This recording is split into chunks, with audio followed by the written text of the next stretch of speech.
श्यामा प्यारी के चरण, राधा रानी के चरण, श्यामा प्यारी के चरण। मन भूल मत जइयो राधा रानी के चरण, मन भूल मत जइयो राधा रानी के चरण। बोलो वृषभानु दुलारी की। ऐसी हमारी किशोरी जी, जय हो, विराज जाओ, जय हो, विराजो विराजो विराज जाओ। ऐसी हमारी किशोरी जी कृपा निधान है। पर वृषभानु की किशोरी सुनी गैया होते भोरी।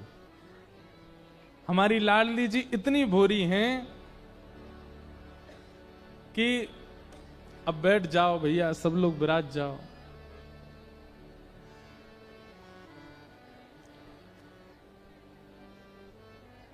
एक बार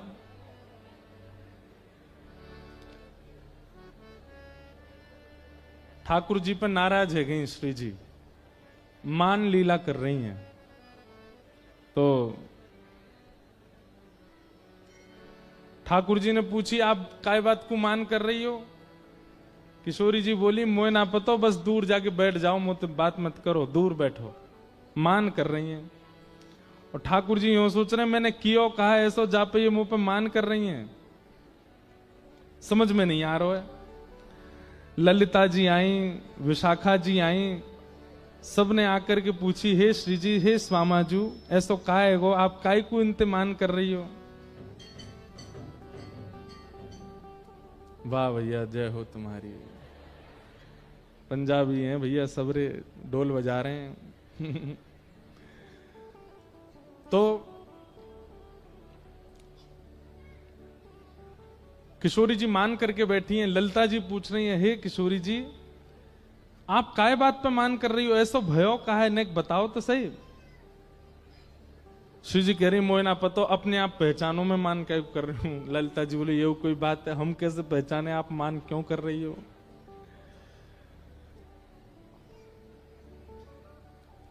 कछु बना के पवा दें, कछु नयो श्रृंगार धरा दें, कैसे करें? आप कैसे मानोगी, कैसे रीझोगी? पर श्री जी नहीं रीझ रही हैं। लाल जी बोले, मैंने एक प्रयास करूं। ललिता जी बोले, तुम तो दूर ही रहो, तुम्हारी वजह से मान कर रही है, पास मत आ जाइयो। इतना मान कर रही है श्यामा जी। सुबह से शाम है गई, तब ललिता जी ने पूछी है पास जाके कि हे श्यामाजू, आपके मान को कारण कहा है, कहा बात है? बेचारे लाल जी इतनो आपसे स्नेह करें, इतने आपके बेचारे चरणन में ही बैठे रहें, फिर भी आप इतनो मान करें उनके ऊपर, कहां कारण है? किशोरी जी कह रही हैं, आज ये एक मणि पहन करके आए हैं और वह मणि में एक गोपी को चित्र बन रहा है। समझ में आई बात?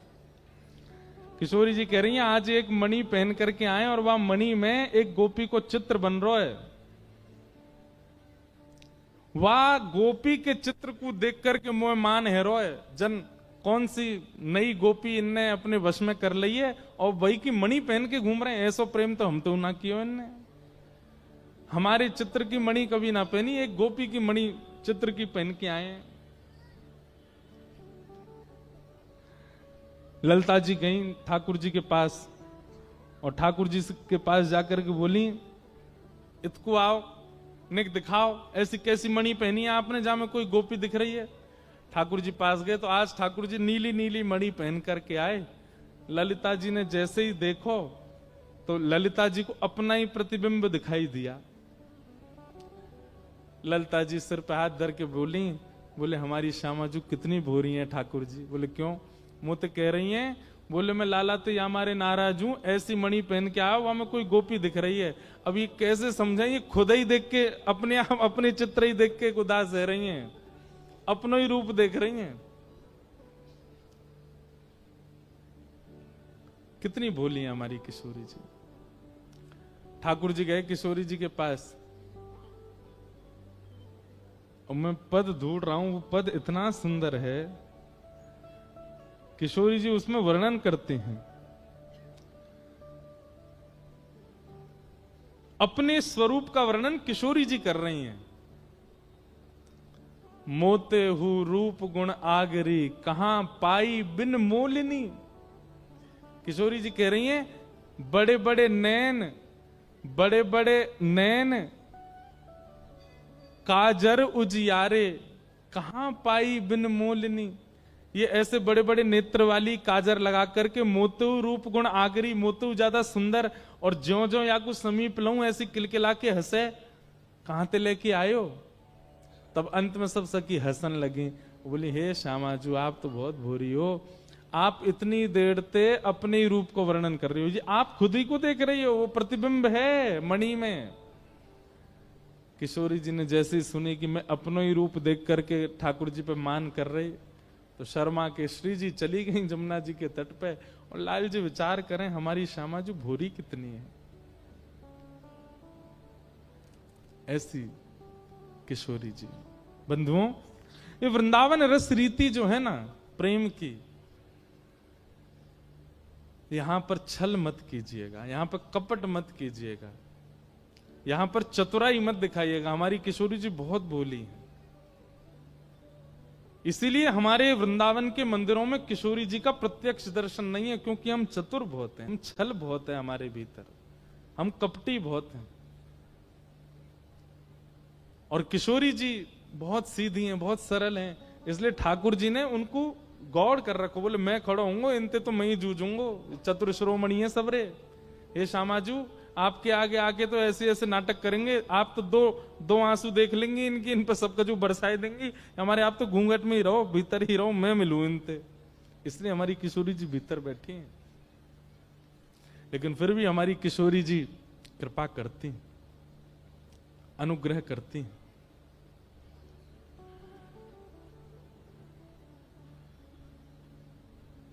कृपा करती, इसीलिए कहते हैं वृषभानु की किशोरी, सुनी गैया होते भोरी, प्रीत जान के हु थोड़ी, तोहे राखेगी शरण, मन भूल मत जइयो राधा रानी के चरण।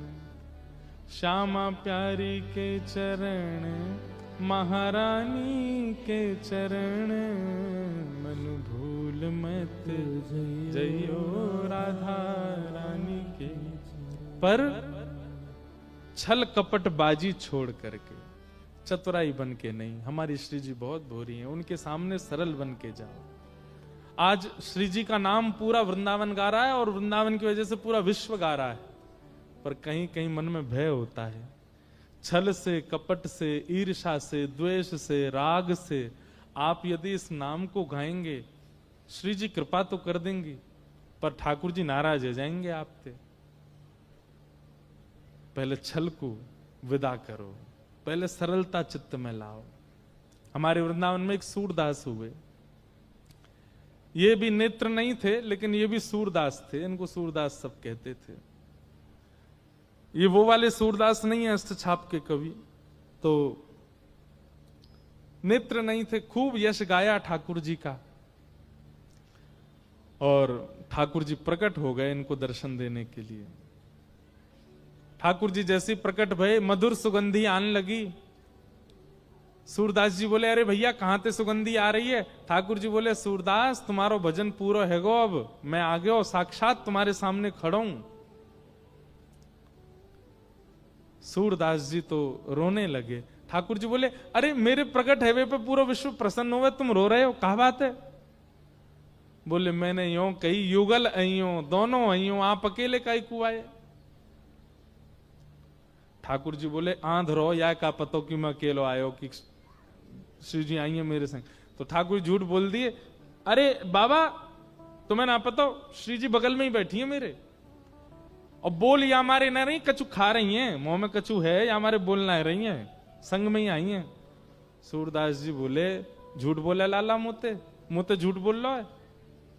ठाकुर जी बोले अरे मैं सांची कह रहा हूं, सच में श्री जी बैठी हैं, कछु पा रही हैं, अब उनको विक्षेप ना देना चारो, संग में आई हैं श्री जी मेरे। सूरदास जी बोले मुंह पे प्रमाण है कि श्री जी ना आई। ठाकुर जी बोले कहा प्रमाण है? बोले लाला अगर किशोरी जी आई होती ना तो आते ही सबसे पहले मुंह को नेत्र प्रदान कर देती। वो इतनी दयालु हैं, इतनी करुणामयी हैं, मोकू इतनी देर बिना नेत्रन के देखे ही नहीं पाती। लाला तू अकेलो आयो तभी तक, अभी तक आंध रोई हूं मैं। ठाकुर जी बोले ऐसी कृपा है श्री जी की? बोले हाँ। बोले तो बाबा देखो मैं और तुम अकेले हैं, मैं अभी श्री जी बुलाऊं? बोला हाँ ठीक है बुलाओ। हाँ हाँ। ठाकुर जी ने जैसी टेर लगाई और टेर सुनकर के जैसे ही किशोरी जी प्रकट भई, किशोरी जी ने प्रकट हैते ही ठाकुर जी को देखो और ठाकुर जी के बाद जैसे ही सूरदास जी को देखो, देखते ही किशोरी जी के हृदय में ऐसी भावना आई, अरे ये बिना नेत्र को है। और श्री जी के मन में जो आवे सोई पूरा है जाए। जैसे ही सोची बिना नेत्र को, तुरंत सूरदास जी के नेत्र प्रकट है गए और प्रकट हैते ही श्री जी के दर्शन कर लिए। सूरदास जी ने पहले तो दंडवत प्रणाम करी, दोनों युगल की परिक्रमा करी, खूब आरती उतारी, नजर उतारी, चित्त में बसा लिए और सब करवे के बाद अंत में बोले देख ले लाला, मैंने कही ना श्री जी आती वो इतनी भूरी है, प्रकट हैती सबसे पहले नेत्र देती मुझे। लाला तू 20 मिनट मेरे सामने खड़ो रहो अकेलो, पर श्री जी तो एक क्षण भी ना रह पाई। ये हमारी श्री जी है, ये हमारी किशोरी जी। तो इतने सीधेपन को फायदा ना उठानो। हम तो भैया निवेदन करें कि पहले स्वयं को सत्संग के माध्यम से सहज बनाओ, सरल बनाओ, निष्कपटी बनाओ, अपने आप को ऐसा कर दो कि आप श्री जी के सामने जाएं, उनको कहीं आपके हृदय के भाव से पीड़ा नहीं हो जाए। इसीलिए हमारे वृंदावन में लाल जी ने श्री जी को गोपनीय कर रखा है, क्योंकि ठाकुर जी को हम पे भरोसा नहीं है कि हम उनके लायक हैं भी कि नहीं। खूब नाम जप करो, खूब भजन करो, भजन करके श्री जी के योग्य बनो, श्री जी के योग्य बनो। अच्छा एक बात बोलें, ऐसा कौन सा अवगुण है? देखो अवगुण सबके अंदर है, मेरे अंदर भी है, आप में भी है, सब में है, हम सब में अवगुण है, इसीलिए हम मानव हैं। पर ऐसा कौन सा अवगुण है जो सबसे ज्यादा अप्रिय है? उसको तो कम से कम निकालें, बाकी के अवगुण धीरे धीरे भजन मार्ग से ठीक हो जाएंगे। सबसे अप्रिय अवगुण कौन सा है किशोरी जी को? ईर्ष्या। कौन सा? ईर्ष्या। ईर्ष्या कब होती है? जब किसी की श्रेष्ठता आप सुनते हैं, किसी की श्रेष्ठता आप देखते हैं, किसी की श्रेष्ठता आपको पता चलती है, तुरंत मन में क्या होता है? ईर्ष्या आ जाती है। और आप जब भी देखना, ईर्ष्या सबके चित्त में आई है, हमारे चित्त में भी आ जाती है, आपके भी आ जाती है।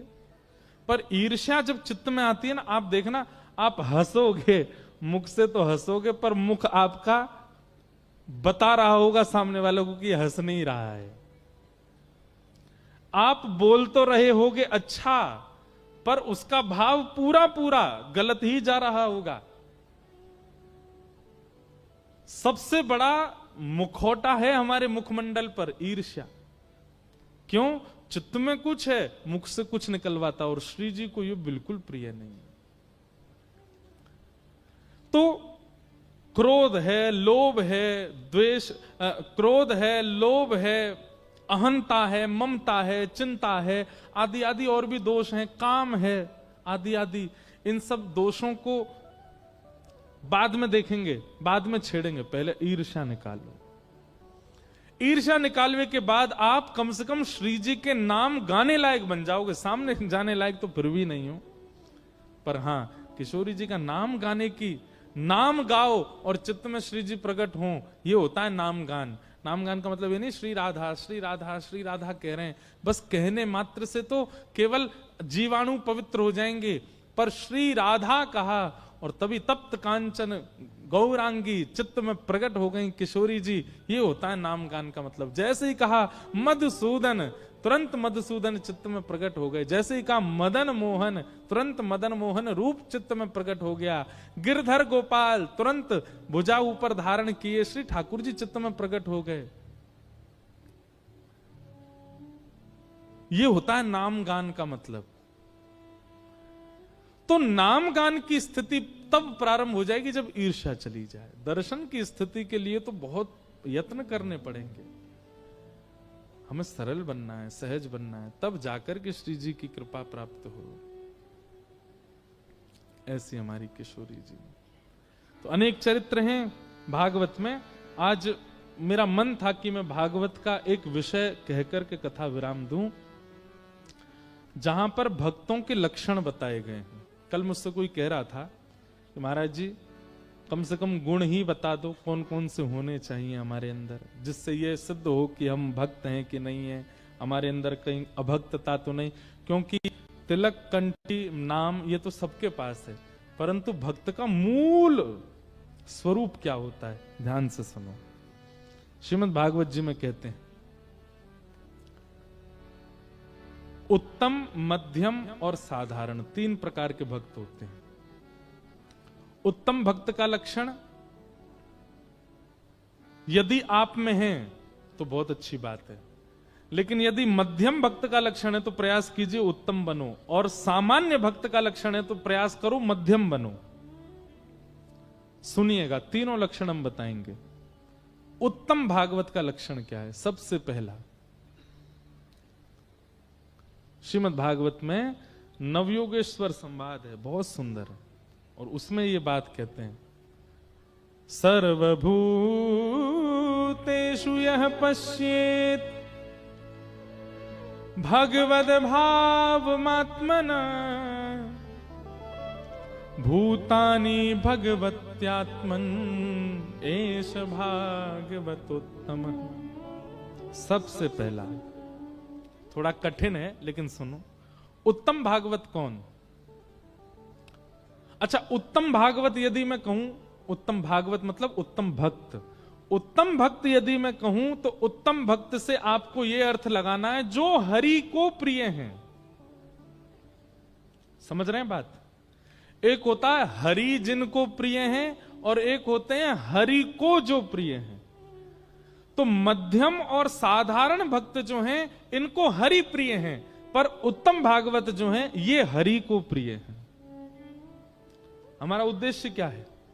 हमको हरि प्रिय लगे, ये तो सबको ही लगते हैं, पर हरि को हम भा जाएं, हरि को हम प्रिय लगे, उनको हम भा जाएं। तो उत्तम भागवत हरि को जो प्रिय हैं उनके लक्षण कैसे हैं? बोले सर्वभूतेषु यः पश्येत् भगवद भावमात्मनः। जो जहां दृष्टि घुमाता है, हर स्थिति में, हर परिस्थिति में, हर व्यक्ति में भगवत गुण का दर्शन करता है। जैसे हम यहां सिड्डी से उतरे, और जैसे सिड्डी से उतरे तो पांव फिसल गया, रिपट गए, मुंह के बल गिरे। डॉक्टर के पास गए तो डॉक्टर ने कही कि भैया आपके ये चोट लगी है, अब 2 महीना बेड रेस्ट करना है। संसारी व्यक्ति क्या विचार करेगा? संसारी व्यक्ति विचार करेगा पता नहीं इस दिन किसका मुंह देखा था, पता नहीं मेरी शनि की 7.5 शुरू हो गई है। ज्योतिषाचार्य जी से पूछवा रहे हैं भैया कुछ दिन से हमको लग रहा था पैसा भी नहीं आ रहा है, जॉब भी बढ़िया नहीं चल रही, बिजनेस में भी ठप था, और नीचे गिर और गए, किसी की नजर लग गई है। ये संसारी व्यक्ति सोचेगा, पर भक्त क्या सोचेगा? बोले ओहो ठाकुर जी यूं सोच रहे, दारी के बहुत डोले इधर उधर, न कहू आराम ना करे, चल अब 2 महीना यही बहाने ते लेट हो रहे बेड पे, उठियो मत। जो तू तन को रोग लगावे, जो तू तन को रोग लगावे, ओढ़ रजाई सो जाऊं, जो तू तन को रोग लगावे, ओढ़ रजाई सो जाऊं। उत्तम भागवत का लक्षण क्या है? वो हर स्थिति में भगवत कृपा ही देखता है, उसके अंदर नकारात्मक भाव ही नहीं आता। आज पूरे दिन भोजन नहीं मिला, जबकि पंजाब में ऐसा हो नहीं सकता, पर मान लो आज पूरे दिन भोजन नहीं मिला। आपने क्या सोचा, आज पता नहीं कैसा दिन है, आज अन्न नहीं गया, एक अन्न का दान, आज तो एकादशी भी नहीं है फिर भी अन्न का एक दाना नहीं गया, पता नहीं क्या हमारे किसका मुंह देखा, क्या हो गया, क्या आप सगुन, आदि आदि जो भी बात। पर वैष्णव क्या सोचता है, वैष्णव सोचेगा जय जय ठाकुर जी की आपकी बलिहारी जय जय। एकादशी के दिन जब व्यक्ति अन्न व्रत करता है तो ऐसा सुनने में आता है कि जो अन्न व्रत करता है ठाकुर जी उसको देखते हैं। आज पूरे दिन मेरा अन्न व्रत करवा के मानू, मैं तो यही मानूंगा ठाकुर जी मुझे देख रहे हैं, ठाकुर जी की दृष्टि मुंह पे पड़ रही है। उसके प्रति कोई नकारात्मक भावना नहीं।